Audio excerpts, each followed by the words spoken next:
Okay, sa videong ito po ay tuturuan po kayo kung paano magtahi ng sapatos. Ayan, nilagyan ko po na ng lining. Ayan. Pwede po kayo dito mag-umpisa.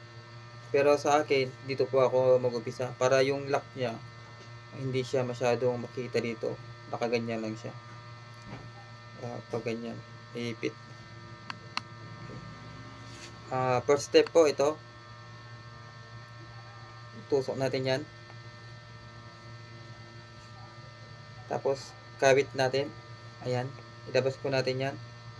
Ayan. Bali, may kabit po to. Ayan po, may kabit. Ginawa ko po to. Ayan. Ako pong gawa nito. May kabit yan. Malit lang to eh. Kasi ganyan natin. Tapos, tansyahin natin. Paikot. Ayan. Tapos, oh. Ayan. Tansyahin na lang po natin yung kailangan natin. Ayan.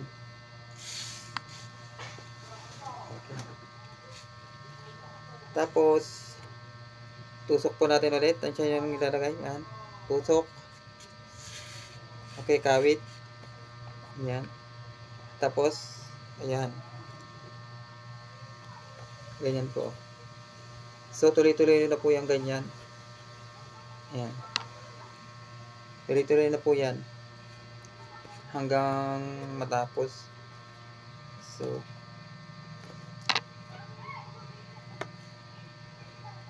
ayan. Madali lang po matuto. Ayan. Tiyaga lang. Kasi medyo nakakangawit din ang magtahi ng sapatos. Okay. Ayan. Ayan. Ayan po ang itsura nyo. Okay. Bagay siya. Oh. Ayan. So, natanggal to kanina. Nilagyan ko na ng rugby. Ayan. Bali, ito yung finished product natin. Yung kasama niya. Natahi ko na. Para makita nyo na lang. Ayan po yung pagkatahi niya. Ayan. Ayan po siya. Pag malayo, hindi talaga masyadong halata. Kahit naka malapitan, hindi rin masyado. Parang maganda siyang tignan. Bagay na bagay. Ayan. Parang makina lang. Ayan. Parang original na tahi niya. Ayan po siya. Ganyan po. Ayan. Ito, hindi rin basta-basta napuputput to kasi medyo maloob siya. Ayan. Medyo ayan. Nakausli yung nakausli yung pagkatahi niya. Hindi siya mapuputput. Ayan. Ganyan po. Ayan, ganyan. So, ganyan lang pong mapagtahi ng sapatos. Bali, ayan, madali lang po. Ayan.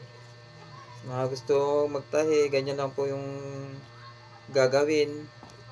Alas paulit-ulit lang. Ganyan. Tapos ito, ganito na naman. Ayan. Sabay ganyan. Ganyan lang po. Ulit-ulit. Okay.